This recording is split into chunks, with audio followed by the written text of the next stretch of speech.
बिस्मिल्लाहिर्रहमानिर्रहीम, अस्सलाम वालेकुम। मैं शाहिद सकलैन हूँ। आज 12 जून है, जुमेरात का दिन है। आज दिन को भारत के शहर अहमदाबाद में एयर इंडिया के एक त्यारा गिरने की खबर आई। बड़ी अफसोसनाक खबर थी। ज़ाहिरी बात है, इस त्यारे में पहली इब्तदाई जो बताया गया वो ये बताया गया कि अमले के जो है वो अरकान समेत तकरीबन 242 जो है 242 लोग इसमें जो है वो सवार थे। ये त्यारा जो है वो गिरा एक डॉक्टर्स हॉस्टल था उसके ऊपर, और अनफॉर्चुनेटली नीचे डॉक्टर्स उस वक्त खाना खा रहे थे, लंच का टाइम था, उसमें भी बहुत सारे लोगों की जान चली गई। अब तक की इतलात के मुताबिक तकरीबन 291 से ज़ायद लोग जो है इस उसमें त्यारा हादसा में जो है वो हलाक हो चुके हैं। और इनमें आपने डिटेल दिन को सुन चुके होंगे कि इसमें 169 भारतीय थे, 53 बरतानवी थे, 1 कैनेडियन और 7 पुर्तगाली मुसाफिर जो है वो इसमें सवार थे। इनमें गुजरात के साबिक़ वज़ीर-ए-आला भी थे। इनमें एक फ़ैमिली ऐसी भी थी, आपने तस्वीर देखी होंगी, जो कि ईद उल अज़हा मनाने के लिए भारत आई हुई थी और बरतानिया वापस जा रही थी। इसमें एक बरतानवी व्लॉगर भी था। बहुत सारे लोग थे, तमाम दुनिया के जितने भी ममालिक के शहरी उनमें मौजूद थे। उन्होंने इज़हार अफसोस किया। उसके साथ साथ जो है पाकिस्तान से भी मुख्तलिफ़ रहनुमाओं ने इसके ऊपर इज़हार अफसोस किया। ये सब सिलसिला चल रहा है। लेकिन इस त्यारे के साथ असल में हादसा कैसे पेश आया, वो त्यारा बोइंग, ये जो एयरलाइनर है, इसके हवाले से कहा जाता है कि दुनिया में ये पहला हादसा था, क्योंकि 6 हफ़्ते कबल इस कंपनी ने जो है बाकायदा तौर पे इस मॉडल की कारकर्दगी को सराहा था। उन्होंने एक डेटा दिया था। वो क्या था, आज की इस वीडियो में आपके साथ शेयर करेंगे। और साथ साथ इस त्यारे की कारकर्दगी के हवाले से 1 साल पहले इस त्यारे की तैयारी में काम करने वाले इंजीनियर ने एक इंकशाफ किया था। वो क्या था, ये त्यारा खुद गिरा है, तबाह हुआ है, या इसको गिराया गया है। आखिरी लम्हात की एक वीडियो आपने भी सोशल मीडिया पे देखी होगी, एक मुसाफिर ने बनाई। वो कहाँ से कहाँ की थी, असल में उस वीडियो का क्या मामला था, वो भी आज की इस वीडियो में आपके साथ शेयर करेंगे। और कुछ और रिपोर्ट्स हैं जो मैंने कलेक्ट किए हैं, वो आपके साथ शेयर करेंगे ताकि आपको अंदाज़ा हो सके कि ये मामला था क्या। अच्छा, ये सबसे पहले आपको इस हादसे के हवाले से, ये जो एयर इंडिया क्रैश होने वाला त्यारा है बोइंग, इसको कहते हैं 787 ड्रीम लाइनर, और ये बहुत ही महफूज तस्वर किया जाने वाला त्यारा है। इस मॉडल को अब तक इस तर्ज का कोई भी हादसा आज तक पेश नहीं आया। मैं वैसे देख रहा था कि बोइंग जो त्यारे हैं उनमें शायद हिस्ट्री में अभी जो करीबी कोई माजी करीब में शायद मलेशिया का एक त्यारा गालबन गायब हुआ था। उसके अलावा कोई बोइंग त्यारा जो इस तरह इंटरनेशनल फ़्लाइट हो, उसके साथ इस तरह का कोई हादसा पेश नहीं आया। अच्छा, बोइंग का ये 787 त्यारा 2005 में जी मुतारिफ़ करवाया गया था, और 6 हफ़्ते कबल ही कंपनी की जानिब से इस मॉडल की कारकर्दगी को सराहते हुए ये कहा गया था कि अब तक इस मॉडल पर 1 अरब से ज़ायद मुसाफिर जो है वो सफ़र कर चुके हैं। 787 त्यारों का बेड़ा 50 लाख परवाज़ों में 30 मिलियन घंटे प्रवास कर चुका है। 787 त्यारे हैं ये। अच्छा, दुनिया भर में इस मॉडल के 1175 त्यारे मुख्तलिफ एयरलाइंस के ज़ेर इस्तेमाल हैं। बोइंग की जानिब से एयर इंडिया के हादसे के बाद बयान में कहा गया है कि वो इस हवाले से मालूमात इकट्ठी कर रहे हैं कि इस वजह को, ये जो है क्या वजह बनी इस तरह के हादसे की। अच्छा, जब जो ही ये हादसा आया तो आपने भी मीडिया के ऊपर ख़बरें चलती देखी होंगी कि बोइंग कंपनी ने इसके ऊपर बाकायदा तौर पे तशवीश का इजहार किया, और उनके शेयर्स भी जो है वो तकरीबन 8% के आसपास मैंने देखा वो फौरी तौर पर गिर गए थे। अब ये सारा मामला जो है यहाँ तक था। अब मैं आपको आता हूँ थोड़ी सी रिपोर्ट्स जो मेरे हाथ लगी हैं। अच्छा, इसका ब्लैक बॉक्स मिलेगा, उसमें 15 दिन लगेंगे, डिपेंड करता है। पहले भी हमने दुनिया में देखा है कि जब भी कोई त्यारा हादसा होता है उसका ब्लैक बॉक्स तो मिल जाता है, लेकिन उसके बाद इसके पायलट के हवाले से कहा जा रहा है कि जी उसने मेड ए कॉल दी, लेकिन बहुत शॉर्ट थी, और उसके जो आखिरी अल्फाज थे उसने यही कहा था कि जी नो पावर कांट लिफ्ट मेड, बस इसके बाद उसका राब्ता मुनक़ता हो गया, और जो है वो उसके बाद उसका कोई वो पता नहीं चला। अब इसमें एक बंदा बच भी गया, A11 गालबन उसका जो एमरजेंसी एग्ज़िट है उसके साथ सीट थी। खुशकिस्मती से वो कहता है जब मैं बाहर निकला हूँ, अभी हिंदुस्तान टाइम्स पे मैं देख रहा था, उससे बातचीत इससे कर रहे थे वो लोग, तो कहता है मुझे तो पता नहीं था, मेरे साथ मेरा भाई बैठा हुआ था, मुझे ये पता चला है कि अचानक से कुछ हुआ है, हमें संभलने का मौका नहीं मिला, मैं नीचे गिरा पड़ा था, मेरे आसपास लाशें थी, और मैं भाग के वहाँ से निकला, और फिर उसके बाद बाहर आया तो किसी ने पकड़ के मुझे एम्बुलेंस में डाला और मुझे अस्पताल पहुँचा दिया। वो भी कोई ख़ास बात नहीं बता रहा। अच्छा, उसके अलावा जनाब इसमें जो है एक CNN की रिपोर्ट है मेरे पास, और एक जो है वो बरतानवी इदारे की रिपोर्ट है, जिसमें उन लोगों ने जो ज़ाहिरी बात है जो हवाबाजी के माहिर हैं उन्होंने इसके हवाले से बात की है। अच्छा, वो कहते हैं कि जी सबसे पहले तो ये बताया गया है कि ड्रीम लाइनर जो है वो टेक ऑफ के महज दूसरे मिनट में इन्होंने तो लिखा है कि दरख्त से टकराया है, CNN ने ये रिपोर्ट किया है। रिपोर्ट में बताया गया कि त्यारे के पायलट को हंगामी पैगाम भेजने का मौका भी बहुत कम मिला और कम बुलंदी से काबू से बाहर हो चुका। त्यारा दोपहर 1:38 पर सरदार वल्लभ भाई पटेल एयरपोर्ट अहमदाबाद से फ़िज़ा में बुलंद हुआ। एविएशन ट्रैकर फ्लाइट रडार 24 के मुताबिक टेक ऑफ के 1 मिनट बाद त्यारा जब तकरीबन 625 फुट की बुलंदी पर था तो इसका राब्ता एयर कंट्रोल ट्रैफिक से मुनक़ता हो गया और कुछ ही लम्हों में ये रिहायशी इलाके मेघानी नगर में गिरकर तबाह हो गया और 238 मुसाफिर और 12 अमले के अरकान थे इसमें।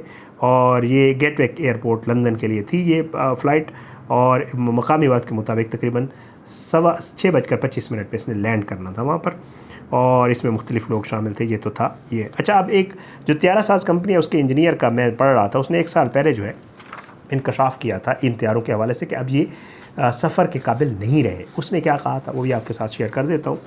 भारतीय एयरलाइन का मुसाफिर जो ड्रीम लाइनर है, इसके तबाह होने के एक बार फिर जो है वो एक इसके हवाले से वार्निंग की गई थी, वो दोबारा शेयर हो रही है।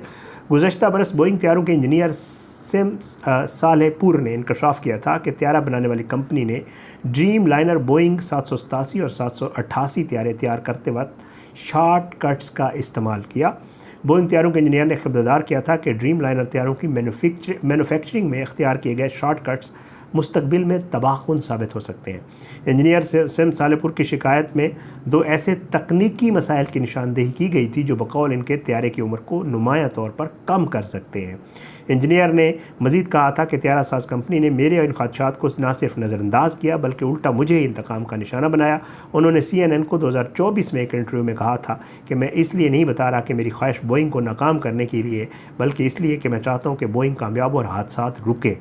त्यारा साज कंपनी के इंजीनियर के बकौल सच ये है कि त्यारा साज कंपनी बोइंग मौजूदा तरीके से आगे नहीं बढ़ सकती, उसे थोड़ा बेहतर होने पड़ेगा, मतलब वो टेक्नोलॉजी में एडवांस नहीं हो रही। अब ये जो है जब हादसा हुआ है तो फिर इसके ऊपर अच्छा, अब एक और चीज़ आपके साथ जो है शेयर कर देता हूँ, वो ये है कि जी इस तरह का पहले जैसे मैं आपको बता चुका हूँ कि कोई हादसा पेश नहीं आया। अब इसमें एक एविएशन के माहिर हैं बरतानवी, उन्होंने जो है इसके फ्लैप्स के हवाले से बात की है क्योंकि इसके ऊपर बहुत सारी चीज़ें आ रही हैं। तो जो एविएशन के जो एक्सपर्ट्स हैं वो भी, क्योंकि अब यहाँ से एक बरतानिया जो है फ़ज़ाई हादसात के मुआयनाकारों की एक टीम भी भारत भेज रहे हैं। ग़ालिबन जब वीडियो लगेगी मे भी पहुँच भी गई हो और जो है वो लंदन से रवाना होगी। तो इनके एविएशन के माहिर हैं टेरी टोज़र, वो ये कहते हैं कि इसकी बुनियादी वजह टेक ऑफ गियर से मुतल्लिक हो सकती है। सवाल फ़्लाइट्स पर फ्लैप्स की पोजीशन के गिर्द घूमता है क्योंकि फ्लैप्स के बगैर कोई जहाज़ टेक ऑफ नहीं कर सकता, यहाँ तक तहकीकात करनी होगी। टेरी टोज़र ने कहा कि फुटेज देखी है, इनमें जहाज़ के परों पर फ्लैप्स नज़र नहीं आ रहे। फ्लैप्स हवाई जहाज़ के परों पर पीछे हटने वाली सतह हैं जो रफ्तार कंट्रोल करती हैं और अगर फ्लैप्स ना हो तो त्यारा महफूज तरीके से परवाज़ नहीं कर सकता। और जो है वो ये कहते हैं कि ये महज मामला जो है वो फ्लैप्स का नज़र आ रहा है। लेकिन आपने एक वीडियो जो सोशल मीडिया के ऊपर वायरल है वो देखी होगी, ये वीडियो एक मुसाफिर ने इस फ़्लाइट से पहले वाली फ़्लाइट में इसी त्यारे पे वो आया और फिर वो अहमदाबाद से उतर गया और फिर उसके बाद ये फ़्लाइट आगे लंदन जानी थी। तो उसने जो है एक वीडियो बनाई और वो त्यारे के अंदर बैठ के ये बता रहा था, बाकायदा तौर पे वीडियो सोशल मीडिया पे बहुत वायरल है कि इस त्यारे की कोई भी इलेक्ट्रिकल डिवाइस काम नहीं कर रही, ना तो एसी काम कर रहा था उस वक्त। तकरीबन वो कहते हैं 15 मिनट हमें हो गए, हम बैठे हुए हैं, जहाज़ के अंदर एसी नहीं चल रहा, लोग जो है मैगज़ीन जो पढ़े उनसे पंखे जल रहे थे। साथ साथ फिर उसने जो सीटों के पीछे आपके सामने स्क्रीन्स लगी होती हैं, जो एंटरटेनमेंट पैड्स होते हैं, स्क्रीन्स होती हैं, उनके हवाले से भी वो बता रहा था कि जी ये भी काम करनी, टच करके बता रहा था। फिर वो जो ऊपर लाइट्स लगी होती हैं पैसेंजर्स के लिए, उनके हवाले से बता रहा था कि ये भी काम नहीं कर रही। इस तरह की बहुत सारी प्रॉब्लम्स थे, बहुत सारी चीज़ें थी जो इस जहाज़ को दरपेश थी। जो शख्स ज़िंदा बचा है उसने भी यही कहा है कि जब हम जहाज़ में बैठे और जब ये टेक ऑफ करने लगा तो हमें खुद फील हो रहा था कि जहाज़ के साथ कोई मसला ज़रूर है। लेकिन जब इसको जो वहाँ पे, क्योंकि भारत इसको मुसलसल रिपोर्ट कर रहा है, भारतीय चैनल, वो कहते हैं कि जब इसको टेक ऑफ करने से पहले चेक किया गया तो त्यारा बाकायदा तौर पे ठीक था और इसमें कोई इतना बड़ा प्रॉब्लम नहीं था जिसे कहा जा सके, क्योंकि इंटरनेशनल फ़्लाइट थी, कोई डोमेस्टिक फ़्लाइट तो थी नहीं। तो वो ये कहते हैं कि जी इसमें ऐसा कोई मसला नहीं था। सवाल वहीं पे है, ये ब्लैक बॉक्स आएगा, पता चलेगा कि इस त्यारे के साथ असल मसला क्या हुआ। लेकिन जो सामने नज़र आ रहा है वो महज एक हादसा है। आल्दो मैंने कुछ इंडियन अकाउंट्स के ऊपर, सोशल मीडिया एक्स के ऊपर देखा कि इस मामले का भी वो मलबा पाकिस्तान पे डालने की कोशिश कर रहे थे और उन्होंने कहा कि जी इसको गिराया भी जा सकता है और पता नहीं इसके अंदर कौन था और ये इस तरह की बहुत सारी बातें, और अच्छे खासे वहाँ पे जो ज़िम्मेदार लोग हैं उनके ट्विटर हैंडल से ये चीज़ें ट्वीट हो रही थी। लेकिन ज़ाहिरी बात है, हर जितने मुँह उतनी बातें। लेकिन अब तक जो मामला है वो ये है कि बड़ा अफसोसनाक वाक़या था, जितने लोग गए उनकी जाने, ज़ाहिरी बात है उनकी फैमिली वालों के लिए वहाँ बड़ा एक बहुत बड़ा हादसा सानिया हुआ है। और अमूमी तौर पे इसको इंटरनेशनली भी और भारत में भी इसको बाकायदा तौर पे एक हादसा ही गर्दाना जा रहा है और कहा जा रहा है कि एक हादसा ही है। अब देखते हैं इसकी मज़ीद जो इन्वेस्टिगेशन होगी, जो चीज़ें सामने आएंगी। लेकिन अनफॉर्चुनेट उसमें त्यारे में मुसाफिर भी थे, अमला भी था और नीचे जो डॉक्टर्स थे उनके साथ बड़ा ही अफसोसनाक वाक़या पेश आया। त्यारे गिरते हैं, हमारे पाकिस्तान में भी गिरते रहे हैं, भारत में भी गिरते हैं। इसके ऊपर कुछ लोग मजाक उड़ा रहे थे, नहीं उड़ाना चाहिए। ज़ाहिर बात है ये हादसा पूरी दुनिया में होते हैं और ये अनएक्सपेक्टेड होते हैं, इनमें कोई बड़ी वजह नहीं होती। और ये जो फ़्लाइट्स पता नहीं, ये जो इसको पायलट उड़ा रहे थे यकीनी तौर पे वो पहले हज़ारों फ़्लाइट्स कर चुके होंगे, इसी तरह के बोइंग उड़ा रहे होंगे और वो ये बोइंग उड़ा बड़े कॉन्फिडेंस से वो लेके जा रहा होगा। लेकिन अनफॉर्चुनेट है, ज़ाहिर उनके साथ ये हादसा होना था। वजूहात कुछ भी हो सकती है लेकिन मजाक नहीं उड़ाना चाहिए। अल्लाह जो है वो सबके लिए बेहतर करे, अल्लाह हमारे मुल्क के लिए बेहतर करे और अल्लाह जो है जो लोग चले गए उनके लवाहिकीन को सब्र दे और बाकी मामला इसके इन्वेस्टिगेट होते रहेंगे। ये वो चीज़ें थी जो अब तक खुल के सामने आई थी। अब देखते हैं इसके ऊपर मज़ीद भी जो चीज़ें आएंगी आपके साथ शेयर करेंगे। अपनी दुआ में याद रखिएगा, अल्लाह सबको अपनी हिफ्ज़ अमान में रखे, अल्लाह हम सब पे अपना रहम करम करे। अपनी दुआ में याद रखिएगा। पाकिस्तान जिंदाबाद। अल्लाह हाफ़िज़।